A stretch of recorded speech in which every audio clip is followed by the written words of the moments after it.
Hi, here I am. Hi, everyone. I'm so glad you could join us this evening. I'm so excited to talk about my book, After Color. The book originally was titled Arrangement in Gray and Black after the Whistler painting. So as we talked about it and discussed the book, we decided that After Color was a better title. We went over several titles, but mainly I'm focusing in the book. I created the book because I was concerned about how often people talked about color as if what color a person is was the most important thing, and not the character or the personality of the person, but what color are you? And so that uh, inspired me to say, why does color matter? And what happens if we didn't have color? I asked myself that question, and then I answered the question by writing the book. So that is the genesis of After Color. So I will start by reading from the book right now, and it's set in Atlanta, predominantly Atlanta, Georgia. And the first section would be in 2025, which was later known in the book as ACL, which means After Color Left, and I will refer to BCL, Before Color Left. So those are the two main things you want to keep in mind when I use those terms in the story. The first section involves the involvement of people who felt that color left, or people lost the ability to see color because we had offended God by becoming obsessed with colorful things.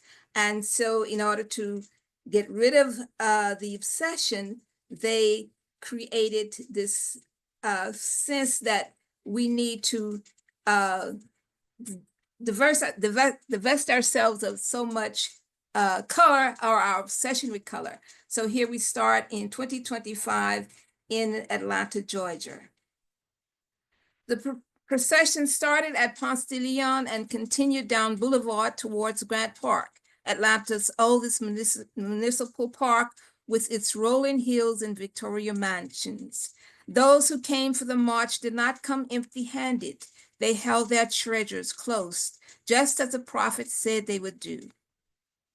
No one, not the photographers or the marchers, saw the woman at the edge of the park, hiding behind the rose bushes. She watched and waited. She was very hot, parched even, but she dared not waste a drop of the water in her thermos on herself. The prophet walked behind the musicians, dressed in a black robe with a printed black and white African-inspired prayer shawl around his neck. In one hand, he carried a large Bible. In the other hand, a walking cane with a zebra head. His entourage of disciples followed behind him. Like the prophet, many of the older men had walking canes. The women all carried black Bibles. The entourage varied in age from elderly to young. Their shaved heads, wet with sweat, glistened in the sun. One man stood out from the rest. His hair was braided, not shaved. He carried a folded, brightly colored cloth in his hand. They began to sing. It was the old Christian hymn, Is Your All on the Altar? And the musicians in the procession picked up the tune. You have longed for sweet peace and for faith to increase, and have earnestly, fervently prayed, but you cannot have rest or be perfectly blessed until all on the altar is laid. When they arrived at the park, some of the disciples had already started a small white fire. A slight breeze caused the flames to dance to the hymn. The prophet continued his song, revising sections to suit the occasion. Is your all on the altar of sacrifice laid? Your heart does the old world control. You can only be blessed and have peace and sweet rest as you yield him everything you adore. Then, abruptly, the prophet raised his right hand. The music stopped. He gave the large Bible to the younger man slightly behind him, then faced the crowd. The march seemed to have exhausted him. He leaned on his cane as he spoke. My faithful friends and followers, the prophet's voice carried across the crowd, we all knew it would one day come to this. We have a charge to keep. He paused, letting his words sink in. For 5 years, we watched as darkness claimed our sight. We prayed for understanding, but no sign was given except the sign of the ninth plague that God gave the children of Egypt when they refused to let his people go. It was hot, a hot evening in July, the sun still high at 7:30 p.m. Just about everyone was sweating and uncomfortable, but no one could take their eyes off the prophet. They all shouted in agreement. The woman watching from the bushes, couldn't see everything, but she could make out the lead musicians. He held his instrument, painted for him by a famous artist when color ruled the world, back when art was valued in millions instead of memories. The painting signature had been authenticated and registered with the National Art Archive before the darkness came, though such certifications meant little now. He stood near the flames holding his instrument. He strummed and sang a short, mournful tune about things lost. When he finished, he stared at the fire for what seemed like a very long time. Then he took his guitar strap from around his neck. He mumbled as if he was saying a silent prayer. Then he cast the instrument into the flames. The flames began to lick the guitar as if the fire was a hungry beast that they heard crackling sound as if the beast was chewing. They applauded him. Then there was an uncomfortable silence, the kind of silence that allowed the burning guitar to sing its own funeral dirge. Prophet Alonso cleared his throat. He was no longer sweating, though his cloak seemed very heavy. My friends, we are all here for the same purpose. We have come from far and near to witness and give homage to what we have lost. We have mourned. We have sung our songs. We are here because we made an agreement with the Lord God. For the Lord God promised in 2 Chronicles 7:14 that if my people, which are called by my name, shall humble themselves and pray and seek my face and turn from their wicked ways, then will I hear from heaven and will forgive their sins and will heal their land. Amen, the disciples cried out. Do you want your land healed? Yes, the people responded. Do you want your eyes open? Oh, Lord, open our eyes that we may see your glory, the disciples cried. Open our eyes, Lord, that we may behold all the beauty we once knew, the people yelled.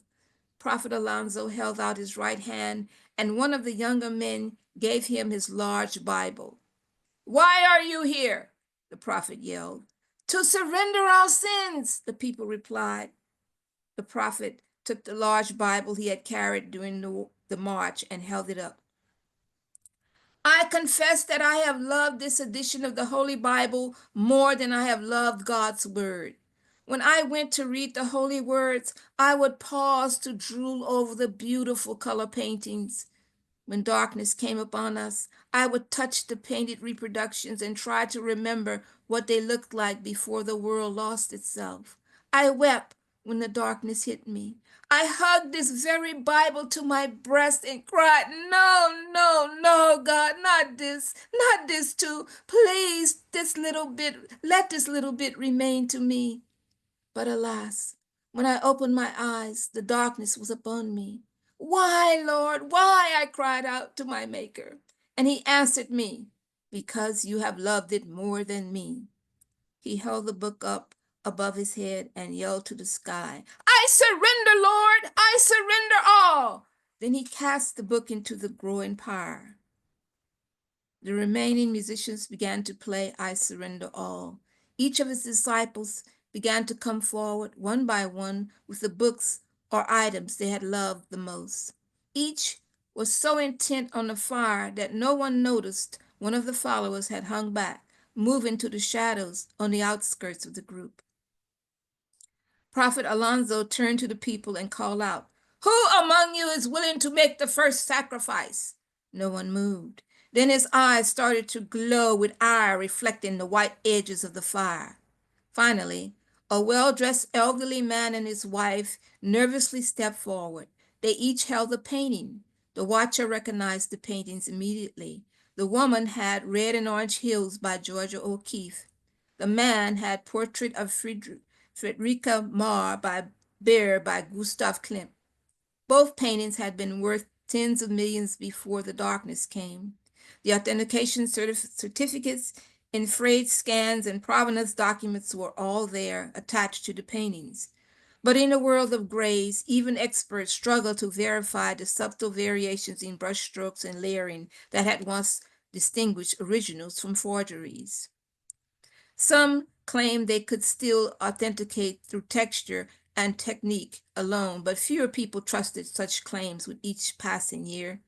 The woman winced after she carefully placed the precious painting on top of the pyre, but her husband simply threw his in and then held up his hand. "I am free," he cried, and began to dance around the flames like a madman. But his wife simply held her face in her hands. After that, one by one, the people lined up. Some hugged their objects before casting it into the growing fire. Others went boldly forward and threw the objects in and turned away without looking back. Art books, paintings, large and small pieces of sculpture, books about birds and animals, books about plants in colors they could no longer enjoy, and much more. One disciple sacrificed an old photo album. Some children brought treasured toys, bicycles, computer games, dolls, even video game consoles. Some of the electronics had to be set aside and destroyed later. They couldn't be burned. But the kids were praised for their contribution. Very few were crying, and the woman in the bushes knew this was because they'd been told that they were saving the world. They were heroes. After everyone had divested themselves of their most treasured colored items, the prophet called for order. Across the street, the protesters held up signs demanding science, not surrender, and preserve our heritage. The prophet ignored them. "I am so proud of you," he said to his followers. "The Creator is pleased, and I know he will bless us. But there are yet sinners in the land who hinder our blessings. I sent invitations to many of our major Atlanta institutions, inviting them to participate by bringing all their idols to the fire. They did not respond. We will be repeating this ceremony in every major city. We will call all our institutions to participate in this. In this city, the following institutions did not send representatives." He took a list from his robe pocket and began to read off names. Fulton County Public Libraries, the High Museum of Art, the Atlanta History Center, the Bremen Jewish Heritage Museum, Hammond's House, Spelman College, Museum of Fine Arts, the Museum of Contemporary Art of Georgia, Georgia's Museum of Art, the Center for Puppetry Art. These are just a few. My disciples will be passing out a list of targeted sites. You know what your duty is. He raised his cane in the air. "Go forth and do the work to free our land." The prophet watched as his followers returned to their cars and public transportations to do the necessary work of the Lord. Then, once everyone was out of earshot, he sat down heavily and spoke loudly, not taking his eyes from the fire. "I will not leave until I see that damn thing cast into the flames." The man in braids walked slowly towards the smoldering fire, reluctantly clutching the old zigzag quilt. The watcher in the bushes felt a lump in her throat. She knew his mother had given it to him when he was young. They had treasured it, admired it, and cried when the colors faded to gray. "Son, just do it, and let's go on with the greater work," he said. He stood near the fire and paused. He paused too long. The old man raised his cane in the air, waving the zebra head about. His voice thundered across the empty park. "Must my own family be the ones who stifle the work of the Lord has called me to lead?" The cane trembled in his grip. If that accursed thing does not burn to ashes, I call damnation on you, your wife and children and their families. None of you will ever see the promised land. His voice grew harsh. You will die longing for it, and your wife will weep all her days because of your insanity and selfishness. The younger man wiped his tears on the quilt and threw it at the edge of the fire. There, the old man's tone changed completely once the fabric began to curl up.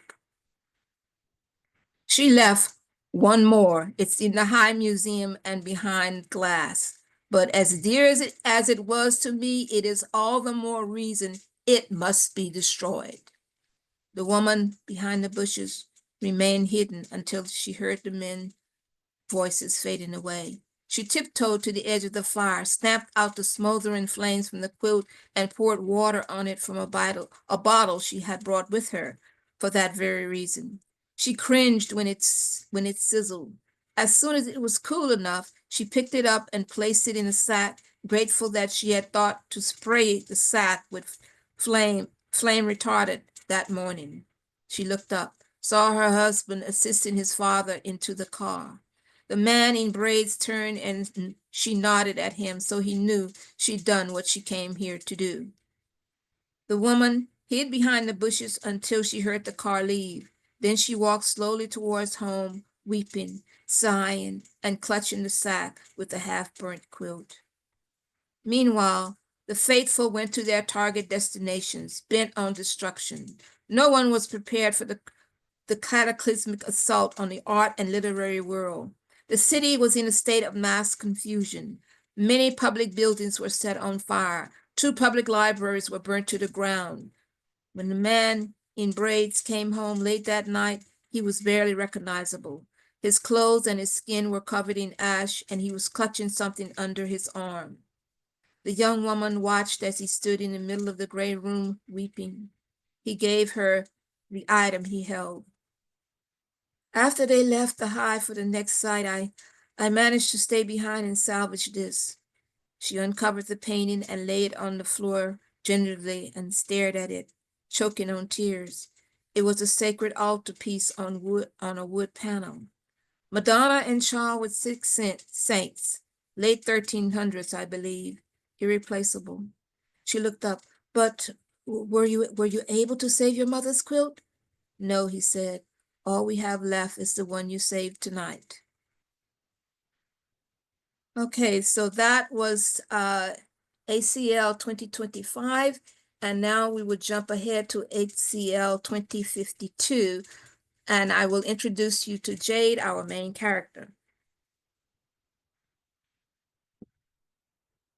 Jade was the oldest child in the Kelly family. At 15, followed by her brother Umber at 10, and their sister Amber, who was 7, going on 8. Her parents were middle-aged. They had been alive when there was still color in the world. Helen, her mother, loved flowers. She had a small business doing flower arrangements for special occasions, using texture, fragrance, and form to create what she called sensory stories. She developed a reputation for arrangements that helped people remember or imagine what colors had been like. Some clients specifically requested memory bouquets based on BCL before color left. Photographs of their parents or grandparents' wedding flowers with descriptions that desperate people recorded before they lost color sense. Jade's father, Andrew, helped, but his passion was research. He was an art history professor on sabbatical for the year to focus on lecturing and writing about art BCL before color left. He never seemed to get enough of knowing things about color. Jade didn't understand why he cared so much. Helen explained that Andrew felt he had not appreciated color sufficiently when it was available to him, and now he had to make up for that. When they visited the High Museum, Jade couldn't understand why her parents spent so much time staring at the paintings, their eyes moving across the canvas in strange patterns as if tracing invisible paths. Most of her parents' friends did it too. She called them the color people. And sometimes, watching them, she felt an unsettling curiosity about what they saw that she could not see. They would visit each other, each wearing a scarf or pocket square they swore once had color. And after dinner, they would disappear into some strange back room with wine glasses. Once she spied on them, thinking they were engaged in some illicit activity, only to find that they were back there gawking at a vase or a picture in a glass case. The owner would describe the item in the colors he remembered, crimson. Then he'd whisper, or ceruleum, words that meant nothing to Jade, and they would all stand as if transfixed in some kind of stupor. Sometimes they'd argue about what shade something had been, but mostly they just listened, nodding as if hearing a beloved story for the 100th time. Jade thought it was weird. Only one of her parents' friends, Dr. Mason, did not engage in these strange rites. He was only invited because Helen insisted. He had been her favorite professor in college, and he was a lonely old man now. It was said he destroyed everything he owned that once had color and bought all new things in arrangements of gray and black. He said he embraced the times and they should too. Andrew didn't mind because he loved a good argument. When Dr. Mason came over, they discussed the issues passionately and even yelled about it sometimes.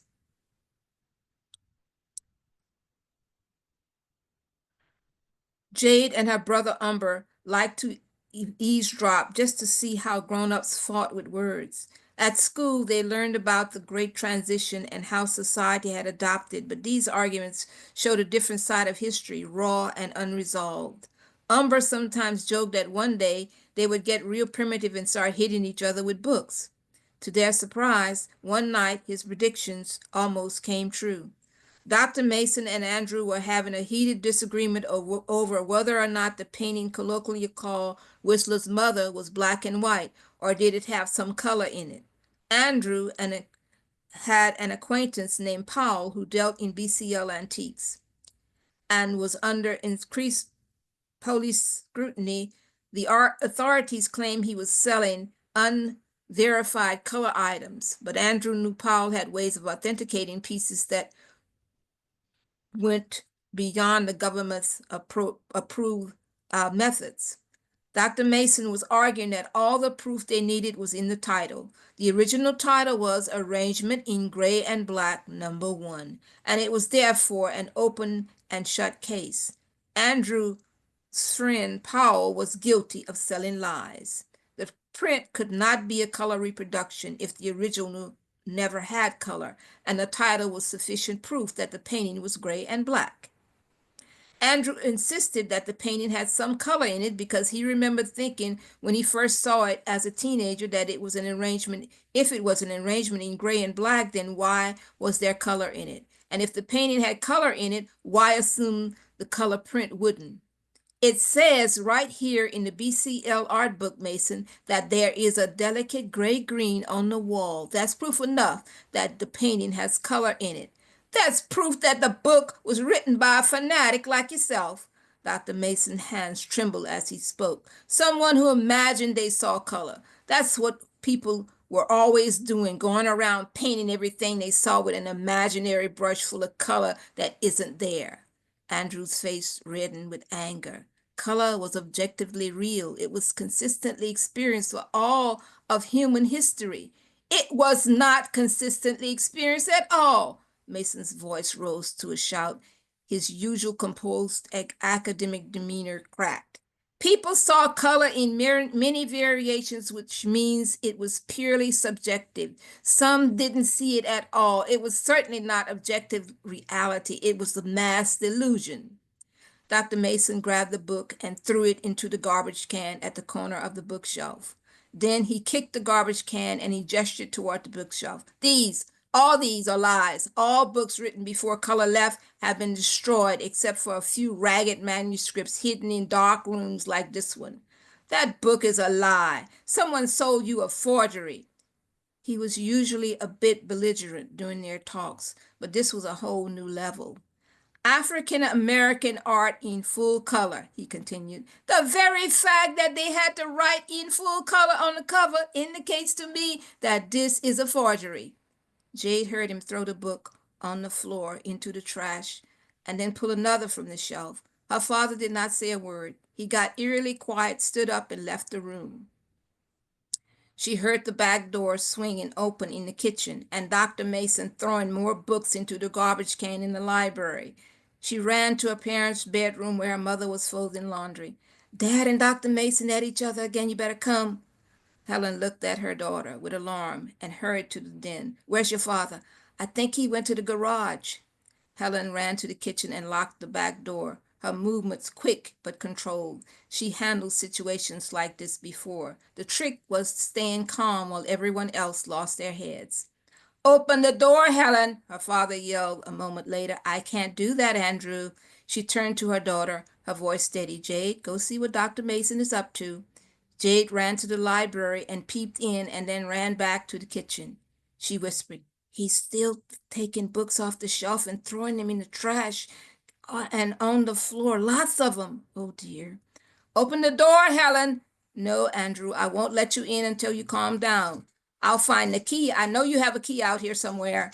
While Andrew searched for the key, Helen calmly walked into the den, spoke soothingly to Dr. Mason, who had a soft spot for her, and she offered him a roast beef sandwich for the road. Mollified and feeling he had won, Dr. Mason let Helen gently usher him out of the front door, sandwich in hand. After Dr. Mason was out of sight, Jade unlocked the back door and allowed her father back inside. Andrew was furious, holding a crowbar in his right hand, yelling, Where is he? I won't stand for this insolence in my own house. Helen gently took the crowbar from him and gave him a cup of hot coffee. He sat down at the kitchen table fuming. Jade shrugged and went to the living room to watch TV. That's just how things were with her parents' generation. Everyone got emotional about the topic of color, but they also forgave each other easily. Case in point, the next weekend, Dr. Mason was back for dinner, and the adults talked together like the best of friends. No one mentioned the Whistlers' affair for a long time after, though Jade noticed her father had installed a new lock on his library door. Thank you for listening.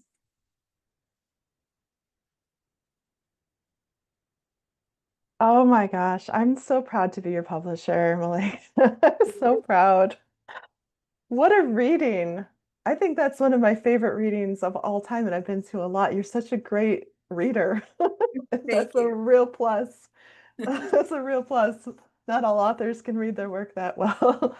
Um, okay, so we're going to commence a little conversation between Malaika and myself, and I'm going to ask her some questions, and then we'll turn it over to people here. If they want to ask questions, you can do so. And I guess questions should go in the chat. Uh, is that right, Tyler? Okay, Tyler Yep, will let us know. Okay, yes, that works. questions in the chat. Thank you. All right, so Malaika, the main character of Aftercolor is a 15-year-old girl named Jade. I'm curious about how Jade came to you as a character and what your 15-year-old self, in what ways your 15-year-old self was similar or dissimilar to Jade. Okay, I think Jade was inspired by my own experience when I was in high school. When I was in high school, that was when they passed the law that said that uh, black black children could go to the white school, freedom of choice. It was the Freedom of Choice Act. If you choose to go, you can go. And so a lot of people in my class said, oh yeah, I want to go, because someone came to the class to talk to us and say, who wants to go? They explained the situation that the law was passed and we could go. So I raised my hand and a lot of other kids did. And so they said that well, you go home, ask your parents, they need to give their permission and sign a paper saying that, yes, you can go to the white school, you can change school. So the next day, everybody came back and everyone else's parents said no. And my dad said, yes, I could go. So that I felt like here I was in this sea of a strange world where people didn't like me. And so I was about Jade's age at the time, and people were doing, saying, calling me names and saying negative things about me because I was there and I was an oddball. I didn't quite fit in. And to me, Jade, I chose her as the protagonist because she was someone who she was interested in color because it was something that her parents talked about all the time, but at the same time she had no idea what they were talking about, and yet she did not want fame or anything. She didn't want to be looked at or known, and so that was how I felt. I didn't really want to be talked about, but I knew that this was something important that I had to do in my situation. And so for me, Jade was me, myself in a different situation, as sort of the oddball person, the odd man out. What else do you feel like you have in common with, or maybe are there ways, let's say this, that Jade is different from your 15-year-old self? Well, different in the sense that I think she had more. She had confidence that I like confidence. Even though I was there at the white school, I felt it was my right to be there, but I was actually a very shy person. And Jade was, I imagine Jade also as a very shy person. And but I knew I had something to do. I had something to achieve. And my shyness did not hinder me. And I think for Jade, eventually she had to allow herself to step beyond her shyness and do what was necessary to share her gift with the world. For me, it wasn't so much a gift as a right. So I had this right and I needed to be there and I needed to share my right with the world. Somebody, I just felt that somebody had to share that. That's wonderful and beautiful. Beautifully put. Thank you.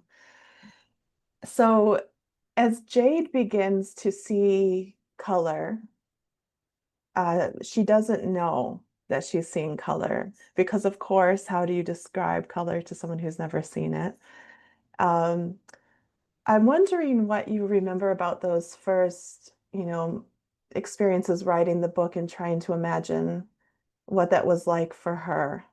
I just, if you can go back in time in your mind, what that writing experience was like for you.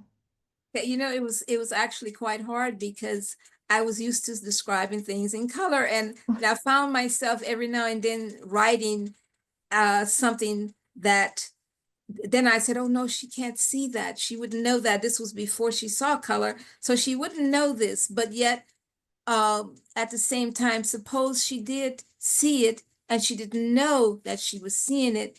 And so I tried to imagine what would it be like to see something, but you don't know what it is, but you know it's not what you normally see. So I'm trying to imagine her situation. How does she react? And because you don't know what this thing is, then you just kind of, oh, I'm not, maybe I'm just having problems, and especially since it caused her to have headaches and that really, and for me, I had to find a way to say, well, color wasn't just all of a sudden she entered this beautiful world of beautiful colors. It didn't happen like that. And I wanted to make this to stress that it happened gradually for her. And if you didn't see color all your life, and all of a sudden you saw something really bright, bright, and it hurts, it cause you to have a headache. It's just too bright. So she's torn between, I think I'm having problems with my eyes. Something is wrong with me. I must be ill. This isn't right. And so I think that for me, trying to imagine how she felt, not, seeing something, but don't know, she doesn't know what it is she's seeing. And also the fact that she had her grandmother. And if she didn't have her grandmother, what would she have done? She Mm. had somebody who understood, somebody who saw that there's something here. And it had to be that a person who longed for that in their own life. And all of a sudden, boom, this is happening to somebody I know. So that was that, all of that was the magic for me, that all of a sudden I'm imagining how Sarah, the grandmother, felt when she said, oh my God, it's a girl to see, and it's like, it gives me chills, to think that because all this time she's longing, oh Lord, just let me see a rainbow, one more rainbow, let me see something, one little thing. And now all of a sudden she has this child who's seeing what she wants to see.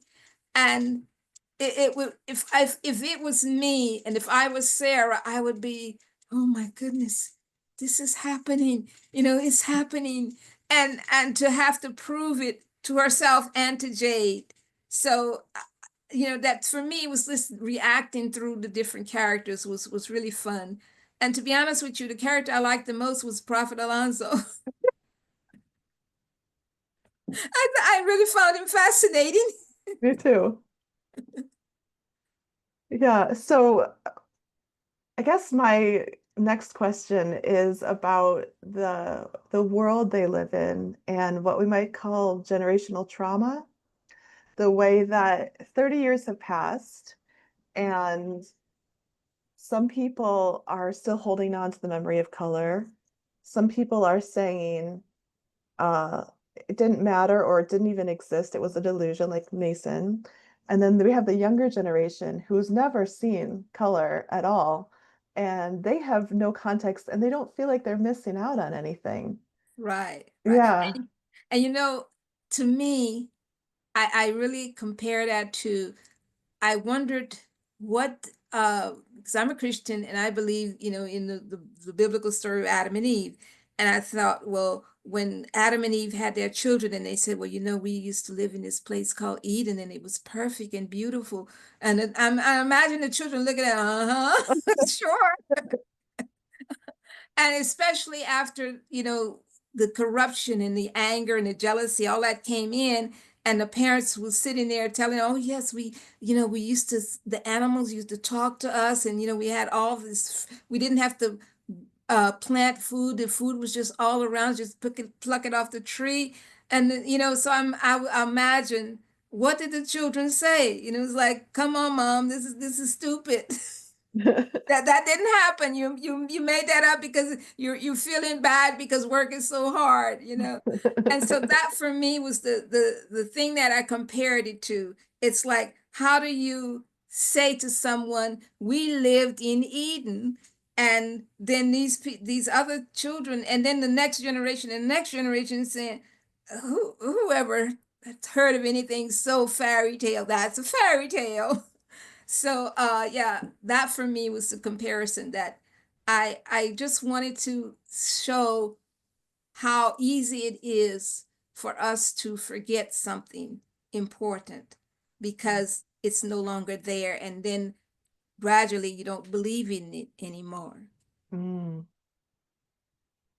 I know that some of the kids that Jay goes to school with think she's a bit strange. She starts wearing sunglasses because she can't stand all the color, whereas everyone else is wearing glasses that actually sharpen their vision. Um, she is already a little bit to herself. She has her best friend and a potential boyfriend, but um, I'm wondering if some of the characters who become antagonistic towards her at the end, were those moments pulled from your real life? Yeah, yeah. That in the book I have a scene. Jade has someone revealed that there was a child who's seeing color, and this was supposed to be a secret. No one was supposed to know about it. But when the medical profession saw her records, they found out, yes, there's somebody seeing color. And so then there's this situation where it's on TV and everybody knows and they see her picture and all the kids at school know it's her. And so for me, what happens when you're the oddball? And when I was at the white school, I was the oddball. And so one incident, like they would use the N-word all the time, when I walked through the hall, they were calling me things. And one day I was at my locker, and we were supposed to take pictures that day, and I had on my new dress. I thought I was looking good. And all of a sudden, uh, there were all these students standing around, and then they just threw all these eggs at me, raw eggs, and it splashed all over my clothes. And it was like, that was what happened to Jade. In this case, they threw crayons at her because they didn't know what the crayon, the color of the crayon. They threw a box of, they had passed out color crayons that the boy had stolen from his father's store, and they threw that at her. So that was based on my own experience with being the odd person out. I don't even have words. Thank you so much for sharing that with us. It's profound. And I'm glad that it was able to be translated and maybe transmuted and catharsized a little bit in this book. A last question for you before we open it up to the group is, so you're a celebrated visual artist. You're known for your use of bright color, bold color in your work. This is going to be maybe an obvious question, but does that love of color play for you in this book, which does seem to be like your love letter to color? Mm-hmm. I'm glad you asked that question. I love color. I love art.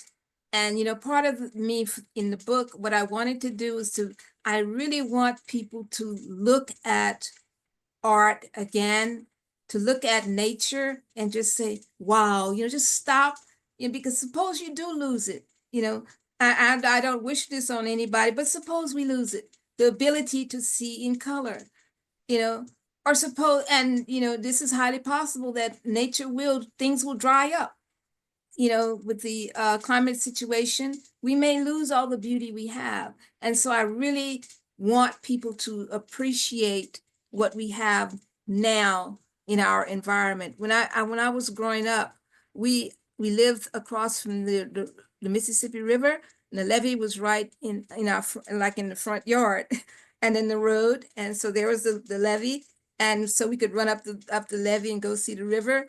And then there was a railroad track behind the house and a lot of trees, and it was just really like a fairyland. It was beautiful. And I live in Geismar, Louisiana, which is called Cancer Alley. It's nothing but chemical plants. The spot where I was born, I was delivered by the midwife I was born on River Road, and that area is now the entrance to Mesonex chemical plant. So what used to be all this beauty that I saw is gone. And all you see is miles and miles of pipes. All the trees are kind of fading away. They look really deformed. And so I witnessed that. I witnessed beauty disappearing from my environment. I saw it, and it's like when I would drive down there now, it's like, and I'm thinking, no, how could this happen? How could all this beauty be taken away? But there's no appreciation for it because the plants and what they produce and the money they make and the jobs is more important than the beauty that was there.